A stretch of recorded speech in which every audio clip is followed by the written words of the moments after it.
Las preciosas y magníficas promesas de Dios. La promesa de Dios. Dios nos ha entregado sus preciosas y magníficas promesas para que ustedes lleguen a tener parte en la naturaleza divina. Segunda de Pedro 1:4. El contraste entre el rabino y el rey era marcado. El judío estaba viejo y jorobado. Estaba mal físicamente. 2 años en prisión lo habían dejado huesudo y con las mejillas enjutas y marcadas. Solo tenía unas monedas en el bolsillo y su séquito era un par de amigos. La calvicie coronaba su cabeza. Su barba era densa y gris. Vestía el sencillo manto de un maestro, de un enseñante itinerante. Comparado con el rey, era sencillo y pobre. Pero claro, comparado con ese rey, la mayoría de la gente era sencilla y pobre. El rey Agripa entró en la sala de audiencia con gran pompa. Él y su hermana vestían fina ropa color púrpura. Seguidos por legionarios romanos, Agripa era el gobernante designado, el representante de la religión y el supervisor de la región. Pablo, por el contrario, era un simple misionero. Tenía todas las razones para temer al juicio de ese monarca. El rey era el último en la dinastía Herodes, el último de los Herodes que se metería con Cristo y sus seguidores. Su bisabuelo intentó matar al niño Jesús por medio de la exterminación de todos los niños de Belén. Su tío abuelo mató a Juan el Bautista, y su papá, Agripa I, ejecutó a Santiago y encarceló a Pedro. Podrías decir que tenían algo en contra de la gente en el círculo de Jesús. Y ahora Pablo estaba frente a él. Estaba en la cárcel y en problemas por predicar sobre una nueva religión. ¿Cómo se defendería el apóstol? ¿Solicitaría clemencia? ¿Pediría un milagro? En el que podría ser el discurso más importante de su vida, ¿cómo Pablo presentaría su caso? Después de una breve presentación, dijo: «Y ahora me juzgan por la esperanza que tengo en la promesa que Dios hizo a nuestros antepasados». Hechos 26:6. La defensa de Pablo no incluyó ninguna referencia a sus logros. Usted sabe, me conocen por haber resucitado a un muerto. No exigió trato preferente. Soy ciudadano romano. No intentó justificar sus acciones. Solo estaba tratando de ser imparcial. Nada de eso. Su única justificación fue esta: creí en las promesas de Dios. Y lo mismo hicieron Abraham, Isaac y Jacob. Añade a esa lista a Noé, María, a un profeta llamado Isaías y a un predicador llamado Pedro. Los héroes en la Biblia provenían de todas las clases sociales: gobernantes, sirvientes, maestros, doctores. Había hombres, mujeres, solteros y casados. Sin embargo, los unió un denominador común: edificaron sus vidas en las promesas de Dios. Por las promesas de Dios, Noé creyó en la lluvia antes que existiera la palabra lluvia. Por las promesas de Dios, Abraham dejó atrás un buen hogar por uno que nunca había visto. Por las promesas de Dios, Josué dirigió a 2 millones de personas a través de un territorio enemigo. Por las promesas de Dios, David derribó a un gigante, Pedro se levantó de las cenizas del remordimiento y Pablo encontró una gracia por la que valía la pena morir. Un autor llegó incluso a llamar a esos santos herederos de la promesa. Hebreos 6:17. Es como si la promesa fuera la herencia familiar y ellos fueran lo suficientemente listos para asistir a la lectura del testamento. Por la fe, Noé, advertido sobre cosas que aún no se veían, con temor reverente construyó un arca para salvar a su familia. Por la fe, Abraham, cuando fue llamado para ir a un lugar que más tarde recibiría como herencia, obedeció y salió sin saber a dónde iba. Habitó en tiendas de campaña con Isaac y Jacob, herederos también de la misma promesa. Por la fe, Abraham, a pesar de su avanzada edad y de que Sara misma era estéril, recibió fuerza para tener hijos, porque consideró fiel al que le había hecho la promesa. Por la fe, Abraham, que había recibido las promesas, fue puesto a prueba y ofreció a Isaac, su hijo único. Hebreos 11:7-17. La lista continúa por varios versículos. Jacob confió en las promesas de Dios. José confió en las promesas de Dios. Moisés confió en las promesas de Dios. Sus historias eran distintas, pero el tema era el mismo. Las promesas de Dios fueron la estrella polar en su peregrinaje de fe, y tuvieron muchísimas promesas de las cuales escoger. Un estudioso de la Biblia pasó 1 año y medio tratando de contar las promesas que Dios le ha hecho a la humanidad. Encontró 7,487 promesas. Las promesas de Dios son los pinos en las montañas rocosas de las Escrituras, abundantes, inquebrantables y eternas. Algunas de las promesas son positivas, bendiciones seguras. Otras son negativas, consecuencias garantizadas. Pero todas son vinculantes, no solo porque Dios es un hacedor de promesas. Él cumple sus promesas. Cuando Dios estaba preparando a los israelitas para enfrentar una tierra nueva, les hizo una promesa. «Mira el pacto que hago contigo», respondió el Señor. «A la vista de todo tu pueblo haré maravillas que ante ninguna nación del mundo han sido realizadas. El pueblo en medio del cual vives verá las imponentes obras que yo, el Señor, haré por ti». Éxodo 34:10. Dios no enfatizó la fuerza de los israelitas, enfatizó la suya. No destacó la capacidad de ellos, destacó la suya. Los preparó para la travesía recalcando su capacidad para hacer y cumplir sus promesas. Desde el primer capítulo, la Biblia argumenta a favor de la fiabilidad de Dios. En 9 ocasiones el texto reitera, dijo Dios. Y sin excepción, cuando Dios hablaba, algo ocurría. Algo maravilloso sucedía. Por decreto divino se hizo la luz, la tierra, las playas y los animales. Dios no consultó a ningún asesor. No necesitó ayuda. Habló y ocurrió. El lector solo puede llegar a una conclusión. La palabra de Dios es segura. Lo que Él dice, ocurre. Por la palabra del Señor fueron creados los cielos, y por el soplo de su boca, las estrellas. Él recoge en un cántaro el agua de los mares, y junta en vasijas los océanos. Tema toda la tierra al Señor. Hónrenlo todos los pueblos del mundo. Porque Él habló, y todo fue creado. Dio una orden, y todo quedó firme. Salmos 33, 6-9. Cuando Dios se aclaró la garganta, apareció el cosmos. Su autoridad era indudable. El mismo poder es evidente en Jesucristo. En una ocasión, un oficial del ejército romano le pidió a Jesús que sanara a su siervo. Jesús se ofreció para ir a la casa del hombre.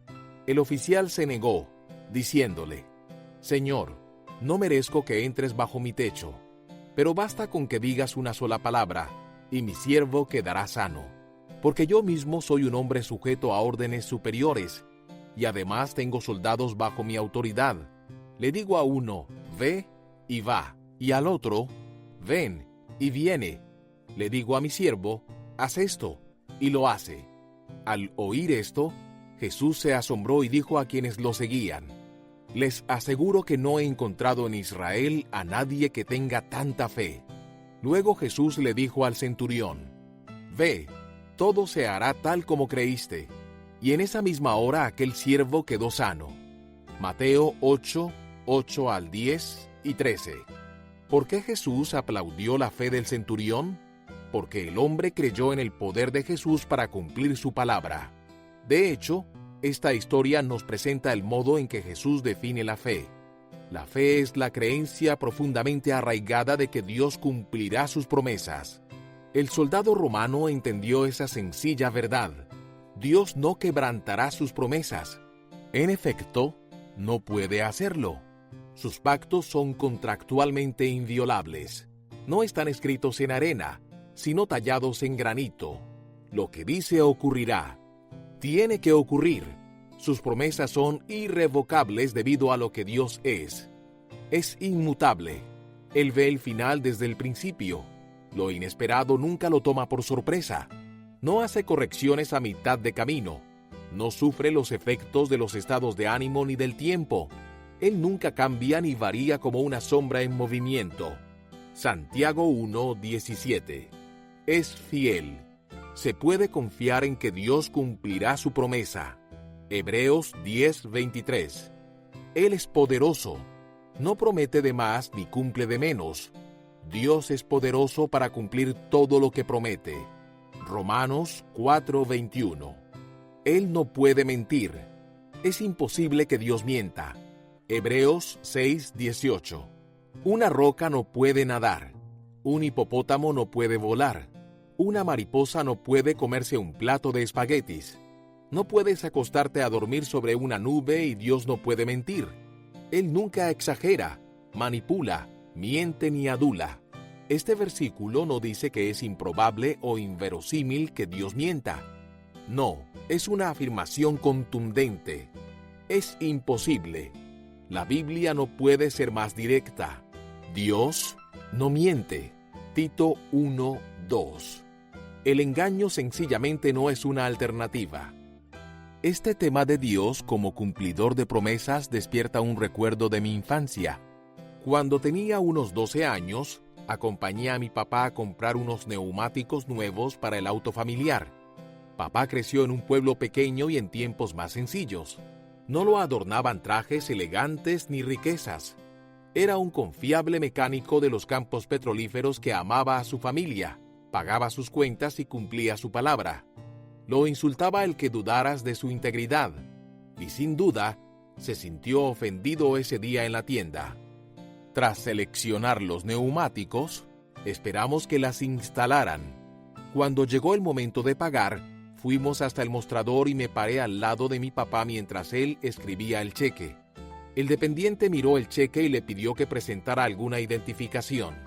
Hoy esa es una práctica común e incuestionable, pero en los años 60, raras veces un comerciante pedía alguna verificación. Papá se sorprendió. ¿Usted no cree que soy yo quien dice ese cheque que soy? El dependiente se avergonzó. Les exigimos esto a todos los clientes. ¿Piensa usted que soy deshonesto? No es eso, caballero. Si usted no cree que soy un hombre de palabra, puede quitar los neumáticos. Recuerdo que hubo un largo e incómodo silencio mientras el dependiente ponderaba sus opciones. Nos fuimos con los neumáticos, y me fui a casa con una lección de integridad. La gente buena se toma en serio el cumplir su palabra. ¿Cuánto más serio lo es un Dios bueno? Lo que se dijo sobre la fidelidad de Dios hacia Israel puede decir sobre su fidelidad con nosotros. Ni una sola de las buenas promesas del Señor a favor de Israel dejó de cumplirse, sino que cada una se cumplió al pie de la letra. Josué 21:45.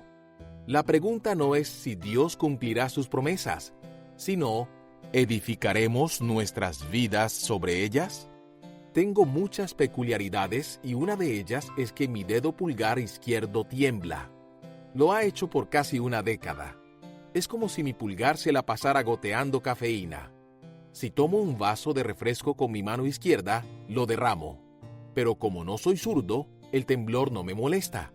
En realidad, lo uso para iniciar conversaciones. Oye, ¿puedo mostrarte mi pulgar tembloroso? Ahora muéstrame tus peculiaridades. Ya me acostumbré a ese temblor en el dedo. Sin embargo, al principio, no estaba tan tranquilo. El temblor me estremecía. Pensaba que tenía algo desconectado. Debido a que mi padre falleció de ALS, mi imaginación asumió lo peor. La situación fue especialmente desconcertante porque el pulgar izquierdo me sigue a todos lados. Cuando me peino, allí está, viejo tambaleante. Cuando hago un putt, ¿adivinan quién no puede calmarse? Si levanto la mano izquierda para recalcar un punto en un sermón, es posible que no confíes en lo que digo debido a los nudillos temblorosos. Marqué una cita con el neurólogo y entré a su oficina con la boca seca y con temor. Él revisó mi análisis de sangre y me examinó a mí. Me hizo caminar, mantener el equilibrio y girar algunos platos en mi dedo. Es una broma, él no me hizo caminar. Golpeó mi rodilla con un martillo de goma y me hizo algunas preguntas. Luego, después de un tiempo interminablemente largo, dijo: «No hay necesidad de preocuparse. ¿Está seguro?» «Estoy seguro». «¿Sin tratamiento?» «No». ¿No tengo que usar una silla de ruedas? No, no por lo que puedo ver. ¿Estás seguro? Luego hizo algo profundo. Lo prometo, me aseguró. El temblor en el pulgar no es nada de qué preocuparse. Así que salté y le di las gracias y me fui. Me sentí mejor. Subí al auto y comencé el camino de regreso a casa. Mientras me detuve en un semáforo, noté mi mano izquierda en el volante. ¿Puedes adivinar qué estaba haciendo mi pulgar? Sí, estaba temblando. Por primera vez desde que apareció el temblor, tuve la oportunidad de verlo de manera diferente. Podría reflexionar sobre el problema, o podría recordar la promesa. Podría elegir la ansiedad, o podría elegir la esperanza. Opté por la esperanza. Aunque parezca cursi, puedo recordar haber dicho a mi pulgar: no estás recibiendo más de mi atención. El doctor me hizo una promesa. Eres inofensivo. A partir de aquel momento, cada vez que el pulgar se comporta mal, recuerdo la promesa del médico. ¿Qué está temblando en tu mundo? Probablemente no sea tu pulgar, pero tal vez sea tu futuro, tu fe, tu familia o tus finanzas. Alrededor hay un mundo que tiembla. ¿Podrías tener un poco de esperanza inconmovible? Si es así, no eres el único. Vivimos en tiempos de desesperanza. La tasa de suicidios en Estados Unidos ha aumentado en un 24% desde 1999. ¡24%! Si una enfermedad tuviera ese tipo de incremento, diríamos que es una epidemia. ¿Cómo explicamos ese aumento? Nunca hemos sido más educados. Tenemos herramientas tecnológicas que nuestros padres nunca habrían soñado. Estamos saturados de entretenimiento y diversión. Sin embargo, más gente que nunca está orquestando su propia muerte. ¿Cómo es eso posible? Quizás esta sea una de las respuestas. La gente se está muriendo por falta de esperanza. El secularismo cautiva la esperanza de la sociedad. Reduce el mundo a unas pocas décadas entre el nacimiento y el ataúd. Mucha gente piensa que nada es mejor que este mundo y, seamos objetivos, no es tan bueno. Sin embargo, la gente de la promesa tiene una ventaja. Ellos deciden meditar, proclamar y orar las promesas de Dios. Son como Abraham, que nunca dudó que Dios cumpliría su promesa. Al contrario, su confianza era cada vez más firme. Romanos 4:20. Ven la vida a través de las promesas de Dios. Cuando surgen los problemas, los puedes oír diciéndose a sí mismos: pero Dios dijo. Cuando las dificultades amenazan, puedes verlos pasando las páginas de la Biblia y diciendo: me parece que Dios dijo algo sobre esto. Cuando consuelan a otros, son propensos a preguntar: ¿conoces la promesa de Dios sobre este tema? Las promesas de Dios sirven como los estantes de medicamentos en una farmacia. De la misma forma que un médico te recetaría una medicina para tu cuerpo, Dios nos ha dado promesas para el corazón y las comparte como regalos de amigo a amigo. El Señor brinda su amistad a quienes le honran y les da a conocer su pacto. Salmos 25:14. Dios nos ha dado una promesa para cada problema de la vida. Que tu objetivo sea familiarizarte de tal forma con ellas que puedas escribirte a ti mismo una receta. Hoy me siento temeroso. Es tiempo de abrir un frasco de Jueces 6:12. El Señor está contigo. Requeriré la cercanía de Dios. Siento que el mundo está descontrolado. Es tiempo para una dosis de Romanos 8:28. Dios dispone todas las cosas para el bien de quienes lo aman. Veo nubes oscuras en el horizonte. ¿Qué fue lo que Jesús me dijo? Ya lo recuerdo. En este mundo afrontarán aflicciones, pero anímense. Yo he vencido al mundo. Juan 16:33. Después de 40 años de ministerio, he descubierto que nada eleva el alma cansada como las promesas de Dios. Este libro incluye algunas de mis preferidas. Muchas de ellas son las mismas a las que he recurrido a través de los años para animar a otros.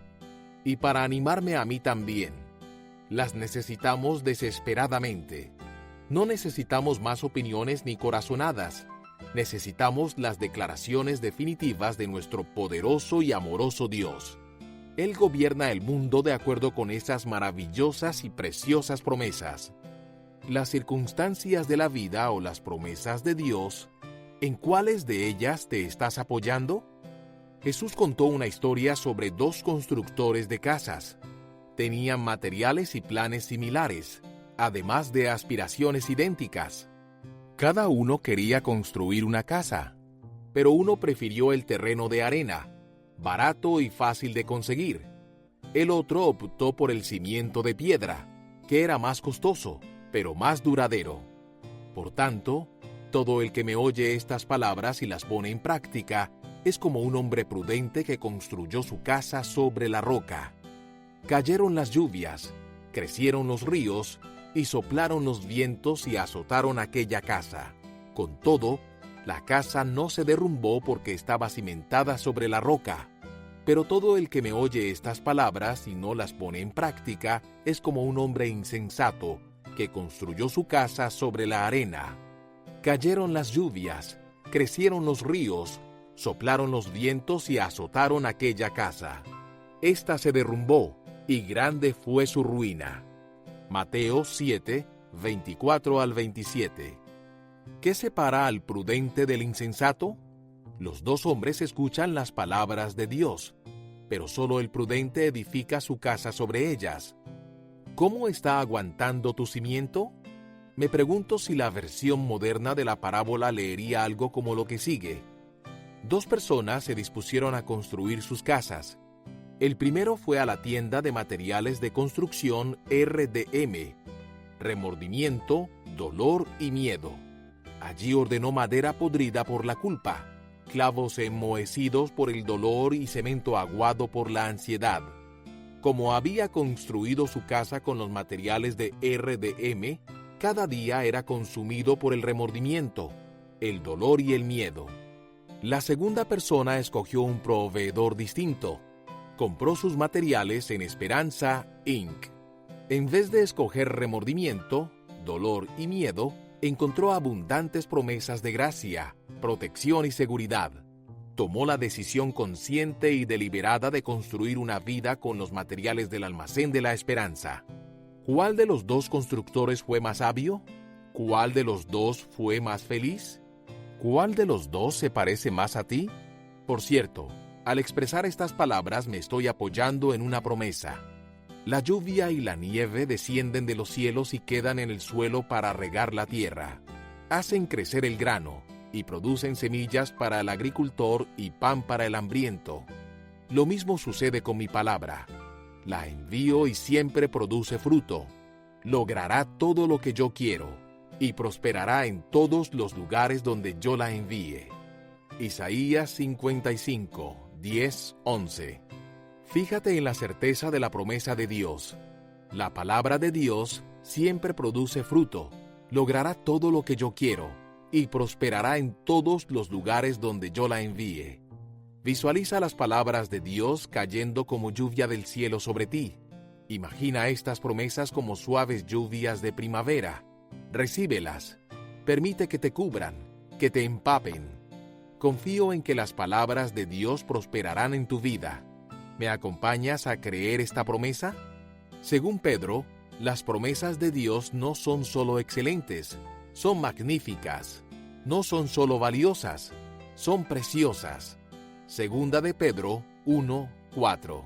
Colocarlas alrededor de tu cuello es adornarte con las joyas más finas del universo. Es a través de las preciosas y magníficas promesas que participamos en la naturaleza de Dios. Ellas nos llevan a una nueva realidad, a un entorno sagrado. Son las señales destinadas a alejarnos del pantano tóxico y dirigirnos al aire limpio del cielo. Están allí como piedras doradas en el sendero al mundo de Dios. Son peñas fuertes que forman el puente sobre el que pasamos de nuestro pecado a la salvación. Las promesas son la espina dorsal de la Biblia. Dwight Moody lo dijo así: permite que un hombre se alimente por un mes con las promesas de Dios y no hablará de su pobreza. Si solo fueras desde Génesis hasta Apocalipsis y vieras todas las promesas que Dios hizo a Abraham, a Isaac, a Jacob, a los judíos y a los gentiles, y a todo su pueblo en todas partes, si pasaras un mes alimentándote con las preciosas promesas de Dios, no andarías quejándote de lo pobre que eres, sino que elevarías tu rostro con confianza y proclamarías las riquezas de su gracia, porque no podrías evitarlo. Seamos lo que fuimos hechos para ser, gente de la promesa. Mantén esta declaración a mano. Dilo en voz alta. Llena tus pulmones de aire y tu corazón con esperanza, y que el mismo diablo te escuche declarar tu creencia en la bondad de Dios. Estamos construyendo nuestras vidas en las promesas de Dios. Debido a que su palabra es irrompible, nuestra esperanza es inquebrantable. No nos ponemos de pie sobre los problemas de la vida o el dolor en la vida. Nos mantenemos firmes en las grandes y preciosas promesas de Dios.